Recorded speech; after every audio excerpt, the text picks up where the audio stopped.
ഞാൻ ഒറ്റയ്ക്കില്ലല്ലോ തീരുമാനം എടുക്കുന്നത്. നമുക്കൊരു സംവിധാനമുണ്ട്. ആ സംവിധാനം എല്ലാവരും ചേർന്നിട്ട് ആലോചിച്ച് കാര്യങ്ങളെല്ലാം ചർച്ച ചെയ്യും. ഞാൻ ആരുടെയും കാര്യം പറയാൻ ഒരാളല്ല, ഒറ്റയ്ക്കല്ല തീരുമാനം എടുക്കുന്നത്, കൂട്ടായിട്ടാണ് തീരുമാനം എടുക്കുന്നത്. ഞാനിപ്പോൾ ഇവിടെ ഉമ്മൻചാണ്ടി സാറിൻ്റെ കുടുംബത്തിലേക്കാണ് എത്തിയത്. എൻ്റെ ജീവിതത്തിലെ ഏറ്റവും നല്ല സുവർണകാലമായിട്ട് ഞാൻ ഇതുവരെ കണക്കാക്കിയിട്ടുള്ളത് 2006 മുതൽ 2011 വരെ എൻ്റെ നിയമസഭാ കാലമാണ്. ഞാൻ ഏറ്റവും കൂടുതൽ നിയമസഭയിൽ എനിക്ക് കിട്ടിയ അവസരങ്ങൾ കേരളത്തിലെ ഒരു നിയമസഭാ സാമാജികനും കിട്ടാത്ത അവസരങ്ങളാണ്. ഏറ്റവും കൂടുതൽ അടിയന്തര പ്രമേയങ്ങൾ അവതരിപ്പിച്ചു. മന്ത്രിമാർക്കെതിരായിട്ട് അഴിമതി ആരോപണങ്ങൾ ഉന്നയിച്ചത് ഉൾപ്പെടെയുള്ള നിരവധി. അന്ന് പ്രതിപക്ഷ നേതാവ് ശ്രീ ഉമ്മൻചാണ്ടി സാറായിരുന്നു. അദ്ദേഹം ഏറ്റവും കൂടുതൽ അവസരം തന്ന ഒരു ജനപ്രതിനിധിയായിരുന്നു ഞാൻ, MLA ആയിരുന്നു ഞാൻ.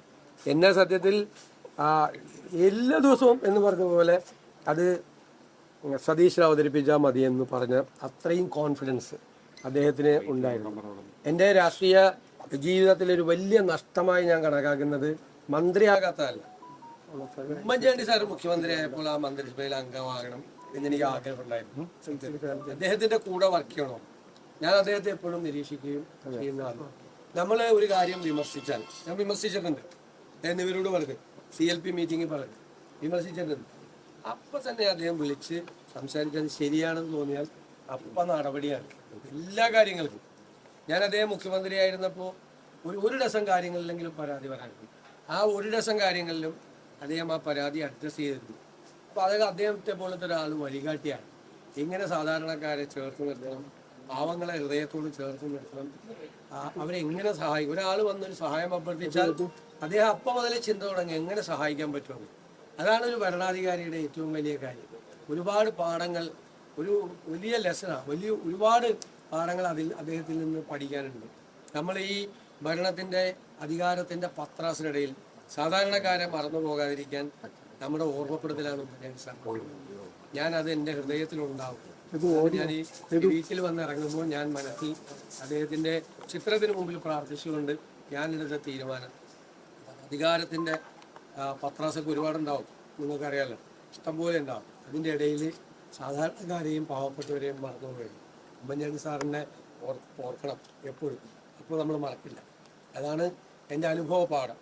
അദ്ദേഹം ഒക്കെ നമ്മുടെ മുമ്പിൽ നമ്മളോടൊപ്പം ജീവനോടൊപ്പം ഇല്ലെങ്കിലും നമ്മുടെ കൂടെയുണ്ട്, നമ്മുടെ വഴികാട്ടിയായി കൂടെ ഉണ്ടാകും എന്ന് തന്നെയാണ് എൻ്റെ ഉറച്ച വിശ്വാസം. ഉറപ്പായിട്ട് പോകും. ഞാൻ അദ്ദേഹത്തെ തിരക്കിലാണ്, അല്ല ഇന്നില്ല, ഞാൻ അദ്ദേഹം തിരക്കിലാണ്. എനിക്ക് ഫോണിൽ കിട്ടിയിട്ടില്ല. ചോദിച്ച് അദ്ദേഹത്തിൻ്റെ സൗകര്യം നോക്കിയിട്ട് അദ്ദേഹത്തിന്റെ സമയം നോക്കി അദ്ദേഹത്തിന്റെ വസതിയിൽ പോയി കാണാം. സത്യപ്രതിജ്ഞയ്ക്ക് വിജയ് ഉൾപ്പെടെയുള്ള മുഖ്യമന്ത്രിമാരുണ്ടാവോ? അതെ, ദേശീയ നേതൃത്വമാണ് അവരെല്ലാം ബന്ധപ്പെടുന്നത്. ശ്രീ രാഹുൽ ഗാന്ധിയും കോൺഗ്രസ് പ്രസിഡന്റും ശ്രീ പ്രിയങ്ക ഗാന്ധിയും ഉൾപ്പെടെയുള്ളവർ പങ്കെടുക്കും. 18-ാം തീയതി രാവിലെ 10 മണിക്കാണ് സത്യപ്രതിജ്ഞ. അവരെല്ലാം കോൺഗ്രസ് നേതാക്കളെല്ലാം പങ്കെടുക്കും. ബാക്കിയുള്ള മറ്റുള്ള മുഖ്യമന്ത്രിമാരെ മറ്റും കോർഡിനേറ്റ് ചെയ്യുന്നത് AICCയുടെ നേതൃത്വമാണ്. അവരതനുസരിച്ചിട്ട് അതിലേക്ക് എല്ലാവരും എത്തും.